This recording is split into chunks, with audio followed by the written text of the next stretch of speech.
Well, I've gotten kicked out of many different political groups because of my extreme views, or just simply because I think differently. Maybe perhaps that is the right answer, since I am pretty reasonable, at least I would like to consider myself. I even have a strong family and many people to talk to. It's not like I need to talk to these people. It's not like I'm getting any money off of doing what I do.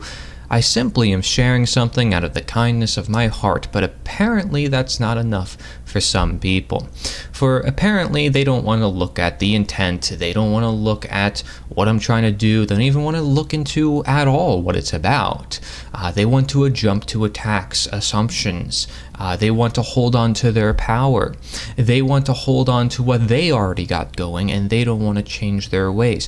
But amidst that, and amidst how I might be kicked out of some of these groups, and I'm going to name some in a few, I see that there's people who are willing to stick up for those people who are speaking out, even if they disagree with them. And that I see as a beautiful thing. When I see the energy, the passion in people who care, that to me is tremendous. And I give you kudos to anyone out there who, whether you defend me or not, if you defend somebody's ability to speak their mind, that is a beautiful thing. If you defend somebody's ability to speak about something a lot of people are unwilling to speak about, that's a beautiful thing. And being able to see the perspectives and make a case for those perspectives is also a beautiful thing. Okay, certain things, it's too controversial, we can't talk about that. That's not on my bucket list. Nothing is too controversial to talk about. It's only if it's relevant or irrelevant that it really matters to me, because in the face of other knowledge, looking at, is this more important or that more important? Are we getting our priorities straight? Are we finding our direction? For instance, let's say, I like spirituality. I like to meditate. I like to be present and be simple. I talk about it in my Sapientia Naturae book, very important for nature. But let's say I were to say, let's just meditate all day. Let's just do that. Well, were the abolitionists going to meditate their way out of, freeing the slaves? No, meditation was not going to solve that scenario. They could have sat back and said, the problem will fix on its own. But no, they had to create an active effort. They called it moral suasion. I call it moral education. Same thing, basically. You can read about it on theliberator.us. I have a page for what is slavery and what is abolitionism. Essentially, what I'm trying to do. My main goal, my main message, which I intend to hold throughout my whole life. Even if some people think, you're too young, you're too naive, you don't understand. You try to avoid this, it's like, I'm not avoiding anything. I'm here. I'm always here. I make a video on every single subject. I think videos are formal. I make books, they're formal, they're complete. Me speaking, not complete. You have biases, the way I look, the way I present. Conversation, there's too much hiccups, there's too much self-contradiction. There needs to be a time for self-evaluation. Something I had to do myself, and everybody has to do when it comes to evaluating your own worldview, which only you can decide for yourself. The thing is that I want to uphold in this world is that very ability for you to think for you, for me to think for me. Not for any one person to think for you or tell you what to do with your own life. It's a very simple moral creed. You have opinions? Great. Just don't impose them on others. Very simple. Another way to look at that is the golden rule, or live and let live, right? Do no harm, take no shiz, right? And I see people who really take no shiz when things go on against people who are peacefully doing their thing or intentionally not trying to cause any problems. Maybe they make a problem by accident. They see the intent in that individual. They say, I'm going to stick up for them because they're not a bad person, and I'm going to be there for them. I'm not going to shun them out of the public debate. I'm not just going to kick them out. I'm going to listen to them, reason to them, let them speak, let everybody decide what should be done. But if you don't have that sense of humility, that sense of respect, that sense of humbleness, that goes back to my previous video on temperance, order, and humility. Very important. If you're going to say your cause is virtuous, if you're going to say, we're trying to create morality, that you don't have the characteristics of a cult, where you, one, kick out people who don't agree with you, and 2, try to find everybody so you can recruit them to your side. I may get the message out to many different communities and and that's why I tend to get kicked out of some, okay? And not all of them, most of them I get along with, but some will kick me out because I am willing to go out of my boundaries. And there's going to be all sorts of groups. There's going to be all sorts of people out there. There's going to be internet trolls always looking around. There's going to be people who are drunk online and, on some sort of weird drug and on who knows what they have nowadays. And then you have a lot of mental problems going on, and people are going to go online, and there's a lot of people just online, and then you have bots and spammers and all this stuff, okay? And you have so much mass information and so much distraction, not a lot of self-evaluation. You're going to have so much turbulence in that process of truth. And being virtuous becomes, well, is it really a practice, or is it like impossible in today's world? Because you live in a world where you're going to be criticized no matter what. The internet is going to take you no matter what in its own direction, depending on the way things are currently going and what's the norm. This is why you have cancel culture, this internet cesspool of people starting drama with each other. Oh, look, he did this. Oh, he said that. Right? And I'm here saying, I got to defend this person, I got to defend that person. If you see on my channel, I've defended some people. I can't defend everybody, but I see if I can defend somebody, I'm going to do that. And even if it's somebody who, they made something controversial, if I don't see a bad intent and actively bad action being done, I'm going to defend them. And even when I see a bad action being done, I'm not going to defend them. I'm going to see the reasons why that bad thing was done. I'm not going to blame it on the person or the title, necessarily the identity. I'm going to blame it on the underlying situation. Were they on drugs? What was their mentality that led to that? What was their environment? And this is not what the media or the schools question when it comes to delivering the news or delivering the history. It's like, don't look at the further questions or the other side of the debate, the other side of history. But there always is, if you understand the mentality of all the populace. In my video, I said there's this one simple thing you can do to find all the answers, and that is simply observe the mentalities of people, because the mentalities lead to the actions, and the actions lead to the world. And there are people with the guts to say that some of my content is useless, or some of my content is, I don't know, they come up with a bunch of different things because they themselves don't produce content. Okay, they may have a whole bunch of personal biases and egos, and so, okay, you disagree, great. Do you have to jump to attack? Do you have to rant about it on some social media platform? Do you have to try to confront me and spam me in different chat logs? I mean, this is what people will do. Think about how desperate they are, okay? But do they ever come up with a formal presentation sharing their own thoughts? Because that would be a way not just to impact one person, but many people. If you think it's so wrong, if you think my worldview is so wrong, do present it to everybody, and don't keep things secret. Don't try to, create secret things, say, oh, keep this between us, and, oh, but you can't do this.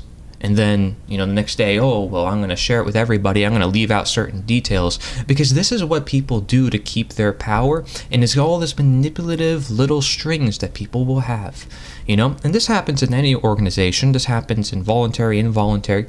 But just imagine how bad if it's an involuntary association, because then you have violence being done where people don't see violence as being done. Whereas if it's voluntary, it's like, oh, okay, well, bad management. I don't need to participate, right? But it's kind of sad because you want people generally to get together. And I think the goal of a lot of groups is really just to get together. So I put myself out there and I end up in situations that I sort of just explained. Okay, but I generally get along with a lot of people. Now, the groups that I particularly did not get along with, and really, really stupid, subtle reasons, I would say, would be the Mises Caucus in Pennsylvania. I reached out to them. I said, hey, I joined their groups, right? I joined their video calls. They were all cool with it. They said, hey, I'm going to invite you to the group chats. Awesome. Some people that run the group chats. And, I have my own group chat. The only person that I've ever banned was somebody who was spamming. That's pretty much it. But you can disagree. You can share your thoughts. You can share whatever you want, as long as it's, pretty darn nice, just basic respect. And so, here you have these people, and they have an agenda. They're a caucus. They want to vote people in office, and I'm just here saying, hey, well, okay, I want to see how I can get involved. You guys are people who care about freedom. I personally don't think voting is the solution, but I want to start my own event. I want to, start an event where I can bring people together and show them these other solutions. Well, the administrators of that group did not like that very much. They did not want, and I have different recorded things and I have screenshots, but like, I'm not one to bring up like, oh, look, here's the DMs, let's leak it all, because I'm not one for drama. Like, I was about drama when I was 13. Okay, but it's not 2013 anymore, and totally different world too back then. But of course, but people now are like, oh, I gotta show the logs. Oh, let's cause drama, and oh, it gets all the clicks. I'm not about doing that anymore, because I was a lot doing that back then. But that's because I was very young and wouldn't do that anymore. Kind of matured to see like drama doesn't really not benefit anybody, but especially on the internet, today's world. But you see in this group, they don't want outside ideas that say, well, voting is not the only solution. Elections are not the only solution. So Mises Caucus is a good example here. Okay, and it's funny because I entered that group chat and I first asked a question. I said, hey, is there anybody starting groups, getting get-togethers? They said no. And I said, okay, well, what if I start one? And everybody's like, yeah. Okay, and then I start one a month after, when the group has grown a lot, and I start posting advertisements for it, sharing some thoughts and saying, oh, well, voting is not the only solution. And the administrators banned me. They didn't talk about it. They didn't reason. A bunch of people were throwing some assumptions. Even though a bunch of people wanted to support me in that endeavor, there was nothing that ever took place. They just took me out of the group. So I talked with one of the administrators and I reasoned with him, and no, nothing. He's like, basically, this is the response I got. I said, well, this is what he said. He said, well, the administrators thought it was a bad idea. I'm like, really? So just a few people who like said that it's a bad idea, that makes it a bad idea? And he didn't know how to reply because he's just doing what he's told. Yet he's supposed to be for freedom. Yet he's supposed to be a libertarian. He called himself an anarchist, yet he's using voting. Yet he's following orders just like that. See, this is the funny thing. People don't always act on principle, but if you act on principle, especially, in light of what we're trying to create in this world, a free and voluntary world, you'd be open to everything. And, you can choose what you don't want to be open to because you're not using violence, which is the whole point of anarchism in a sense of understanding nonviolence. You don't do violence to others, never justify violence in the name of government. But still, these people have mentalities where you can see it's still within their organization, and they think they have to run their political party like the other political parties, even though they don't want to be like the other political parties. How contradictive. And this is what the Mises Caucus and the Libertarian parties do. I got kicked out of another Libertarian party because they didn't like my ideas, and some of my ideas were like, hey, what if we can run an election differently? What if we can educate people rather than vote people in for office? No, didn't interest them because they were direct members funding the LP, and they didn't like the fact that I wasn't funding the LP and giving them money. I was like, well, I want to give money to things that I actively know where it's going and things that I actively support. That was my own personal view. I didn't like that very much. Another thing was Republican clubs.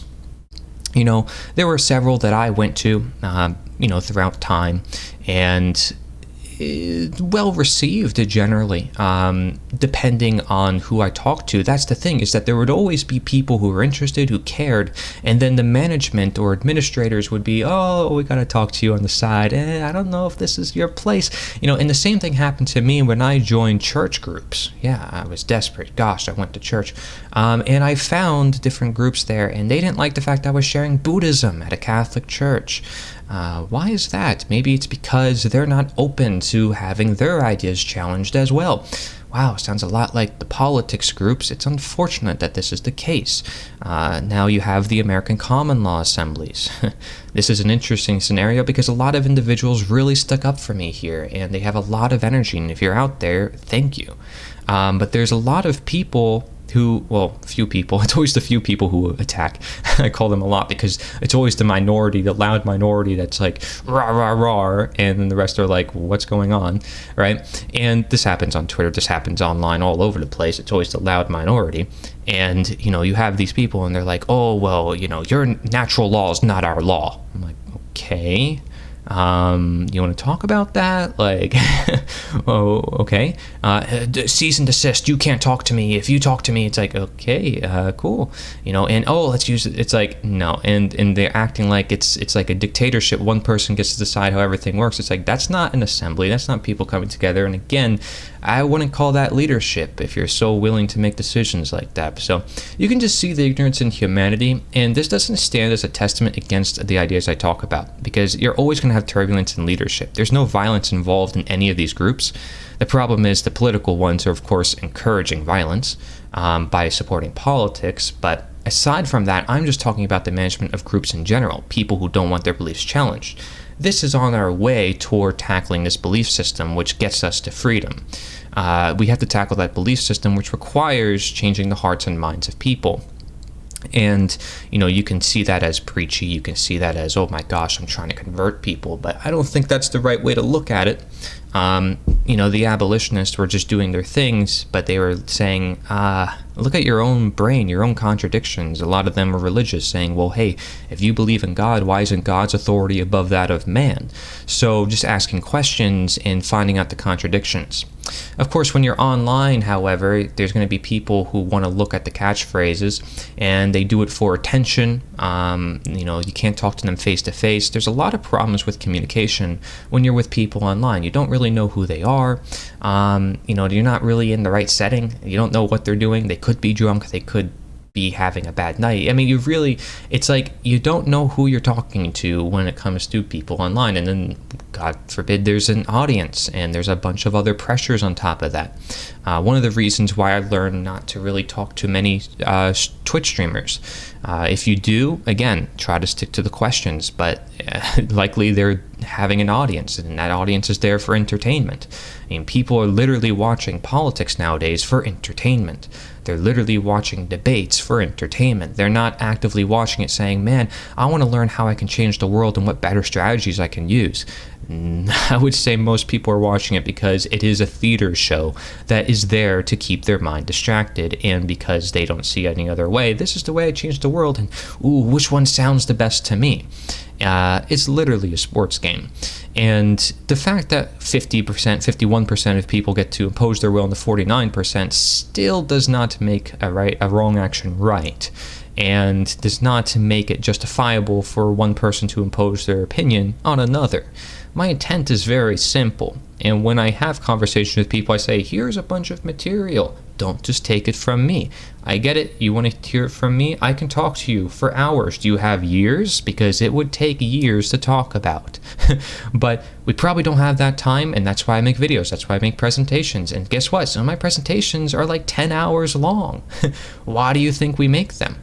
Why do you think these books are bestsellers? Most Dangerous Superstition. People are saying, oh my gosh, this changed my life.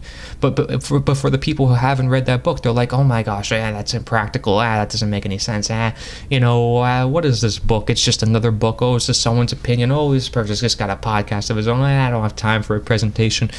The ignorance is all there until people actively say, I'm not going to be ignorant for once. I'm going to actually care and put time into something other than what I've putting my time into. And there's always wake-up calls that people have within their life that they finally realize, okay, I will be open-minded, I will care, I will listen, I will try to approach this differently, and I'm always down for people to apologize. I never hold any regrets against anybody. I never hold any grudges, as well. I don't do that. I don't think it's a healthy way to live your life. I can barely sleep at night if I do something bad to someone or lie or anything. It's kind of sad to think that there's a lot of people out there who would, but I would say they conditioned themselves more so to it. They've normalized it. They still recognize it as wrong. Simply the wrong has been integrated into their life to the point where it's like, this is what I'm going to do because I'm going to do it. And that is sort of how crime gets normalized, People say, oh, well, if I just do it here and there, oh, well, if it's done this way, they still know what they're doing. And so there's other communities as well. You got the gun tubers out there, people who are like, man, I want this, I want that. And there's different groups, anarcho-capitalist even, people who call themselves different labels. They don't like the fact I don't label myself necessarily. I'm not an easy person to figure out. I don't just talk about economics. I don't have a very strict religious point of view of saying, oh, I'm an atheist, or oh, I'm religious. There's a lot of people who've been trying to push the Bible on me and different things. And I think the idea of being unpredictable or just being yourself is something kind of important in today's world, would you say? Because if you are yourself, you really wouldn't have an identity or a label. You might happen to have an identity or a label, but you wouldn't really know, and you wouldn't really attach to it, even if you did figure it out. Like, oh, shoot, I agree with a lot of natural law philosophy. It doesn't necessarily make you a natural law teacher. Like, you don't have to be a teacher of that. That doesn't have to be your only focus. I have a friend, Techno Liberty. He started posting raw meat content on Instagram, got a lot of support around that. Really cool community of people who are open-minded and want freedom. Awesome. Problem is, he's like, oh, well, my raw meat content gets a lot of clicks. I'm like, bro, do your thing, but it's not about the fame. And he knows this, he's got to do, and everybody's got to do what makes them happy, but also, what is them? What is themselves? So not just fulfilling, their happiness, but also fulfilling their nature.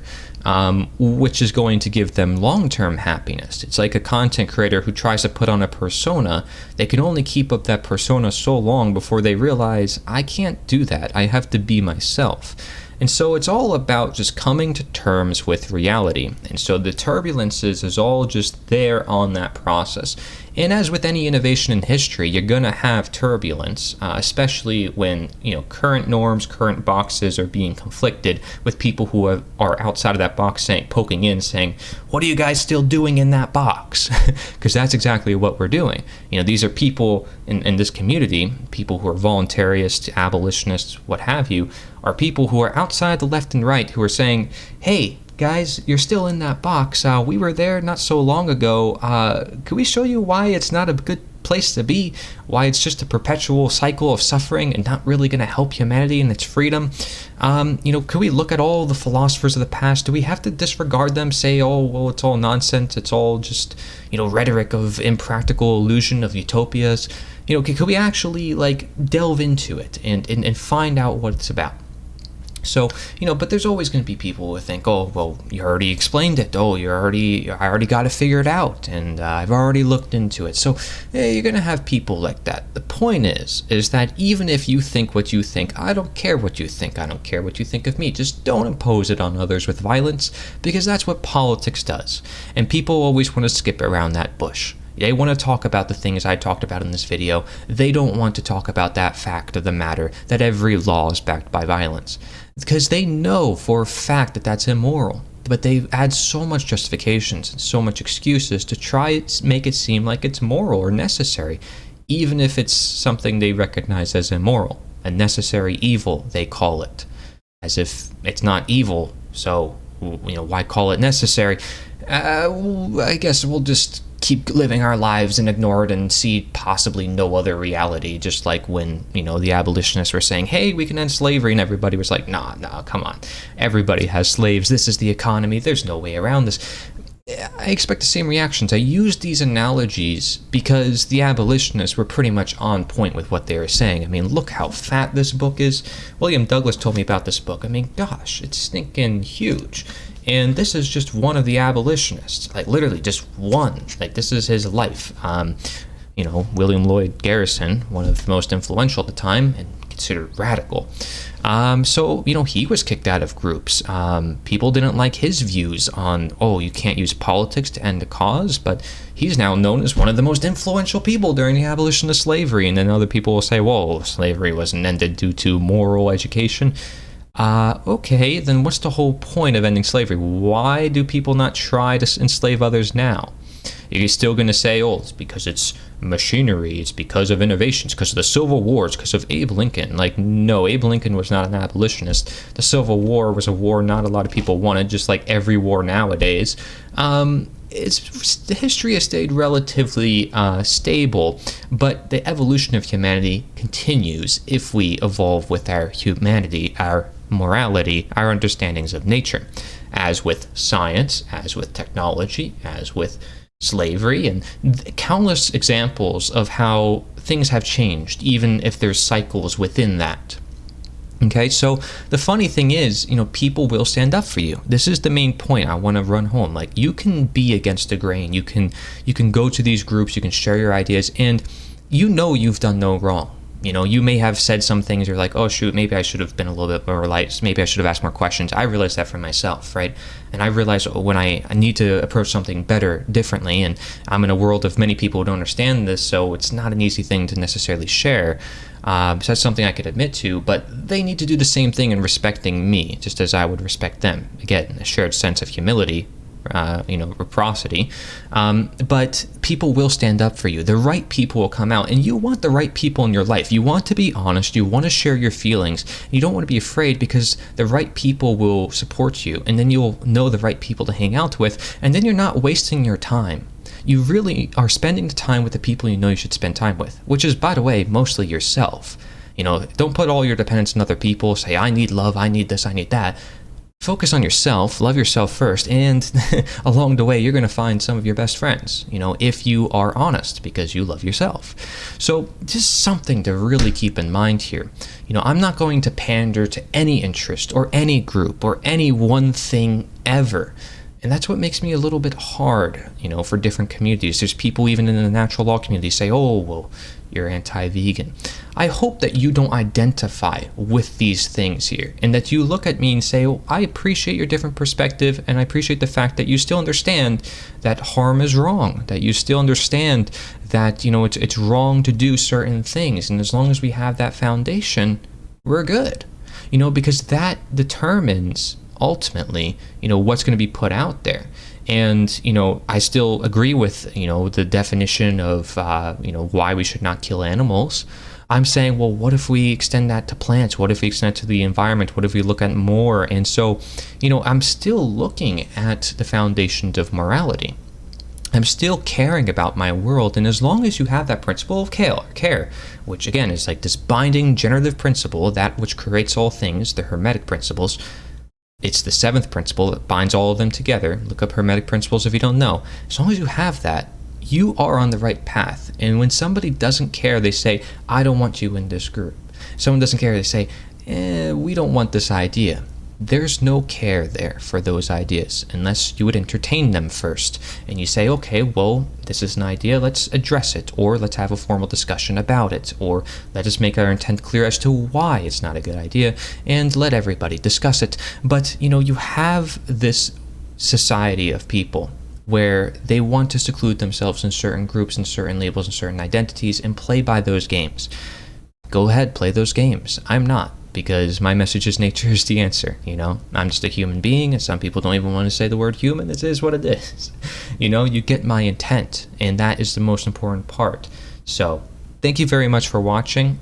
Get kicked out of some groups, no, just kidding, but it might be a good sign that you're on the right path of finding the right people, as I have done in the communities that I've ended up in. I'm very fortunate, very grateful for that, and I like to see people with energy, people who care, people who are willing to stand up for others. Those are the people I will always want to be with, and it's not because they're standing up for me, it's because they're standing up for the ideas, that being truth, humility, justice, respect as a whole. Thank you very much for watching. This is Corey Angelot. Nature is the answer.